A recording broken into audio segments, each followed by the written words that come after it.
बॉलीवुड वो इंडस्ट्री है जहां कोई या तो रातों रात स्टार बन जाता है या कोई लाख कोशिशों के बाद भी इंडस्ट्री में पैर नहीं जमा पाता। किसी को यहाँ के रास्ते खुले मिलते हैं और कुछ यहाँ अपने रास्तों की तलाश खुद किया करते हैं। आज के ज़माने में बच्चों के पास वो सुविधाएं, संसाधन और पर्याप्त मौके हैं, लेकिन पहले के दौर में लोगों के पास न सुविधाएं थीं और ना ही मौके। पुराने दौर में सपनों को साकार करने के लिए कई नौजवान माया नगरी पहुँचे थे, लेकिन कुछ लोगों को मौका मिल पाया और कुछ मौके की तलाश में मायूस होकर लौट गए। पुराने दौर में भी ऐसे ही कंपटीशन हुआ करते थे और इसी तरह के कंपटीशन को जीतकर हमें बॉलीवुड का पहला सुपरस्टार मिला। हम बात कर रहे हैं जतिन खन्ना यानी कि राजेश खन्ना की। बॉलीवुड का पहला सुपरस्टार राजेश खन्ना, जिनकी लोकप्रियता इतनी थी कि लड़कियां इनको अपने खून से खत लिखा करती थी। राजेश खन्ना के हिस्से में 74 गोल्डन जुबली हिट्स हैं। जितनी लोकप्रियता राजेश खन्ना को मिली उतनी आज तक किसी अभिनेता को नहीं मिल पाई। राजेश किसी भी रोल में अपने अभिनय से जान डाल दिया करते। एक ज़माना था जब बॉलीवुड के पहले सुपरस्टार राजेश खन्ना की एक झलक पाने के लिए उनके चाहने वालों की भीड़ लग जाया करती थी। कहते हैं लड़कियों के बीच तो उनकी लोकप्रियता इतनी ज़्यादा थी कि लड़कियां उनकी फ़ोटो अपने तकिए के नीचे रखकर सोया करती थीं। जहां काका यानी राजेश खन्ना शूटिंग किया करते थे, लड़कियां पहुंच जाती थीं और उनकी सफ़ेद कार को चूमने लगती थीं, जिससे लिपस्टिक के दाग से सफ़ेद कार गुलाबी हो जाया करती थी। उस ज़माने में लड़कियों ने राजेश खन्ना के नाम के टैटू बनवाए थे। घर से बाहर निकलने के लिए भी काका को पुलिस की सहायता तक लेनी पड़ती थी।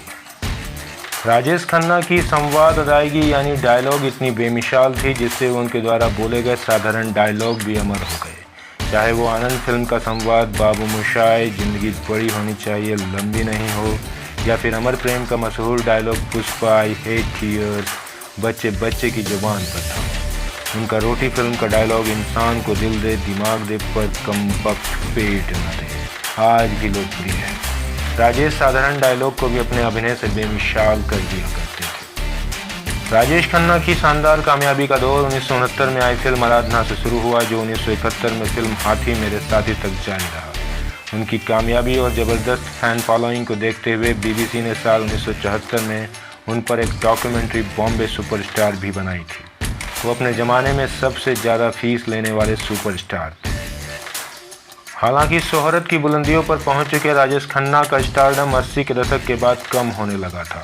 उनकी निजी ज़िंदगी भी अस्त व्यस्त चलने लगी थी। वो पहले अभिनेत्री अंजू महेंद्रू के प्यार में पड़े, लेकिन 7 साल तक डेटिंग के बाद दोनों में ब्रेकअप हो गया। इसी दौरान राजेश खन्ना नवोदित अभिनेत्री डिम्पल कपाड़िया के संपर्क में आए। उस समय डिम्पल की उम्र काफ़ी छोटी थी। इसके बावजूद दोनों बहुत जल्द शादी के बंधन में बंध गए। दोनों की 2 बेटियाँ भी हुईं, लेकिन व्यक्तिगत ज़िंदगी में तूफान बना रहा। दोनों में अक्सर झगड़े होते थे। यहाँ तक राजेश अपनी पत्नी को फिल्मों में काम भी नहीं करने दे रहे थे। इससे दुखी होकर शादी के 11 साल बाद ही डिम्पल उनसे अलग हो गईं, लेकिन बेटियों की वजह से तलाक नहीं हो पाया। इधर राजेश खन्ना की फिल्में लगातार फ्लॉप होने लगीं। उस दौर में Amitabh Bachchan angry young man के रूप में उभर चुके थे। उनकी शोले, जंजीर और दीवार जैसी फिल्में मनोरंजन का एक नया स्वाद बन चुकी थी। लोगों के सामने एक नया सुपर सितारा आ चुका था, जिसका सीधा असर राजेश खन्ना के स्टारडम पर पड़ा। हालांकि राजेश खन्ना की कुछ आदतों ने भी उनको आसमान से ज़मीन पर लाने का काम किया था। उनके बारे में मशहूर फिल्म क्रिटिक जयप्रकाश चौकसे लिखते हैं, राजेश खन्ना शूटिंग के लिए देर से पहुंचा करते थे।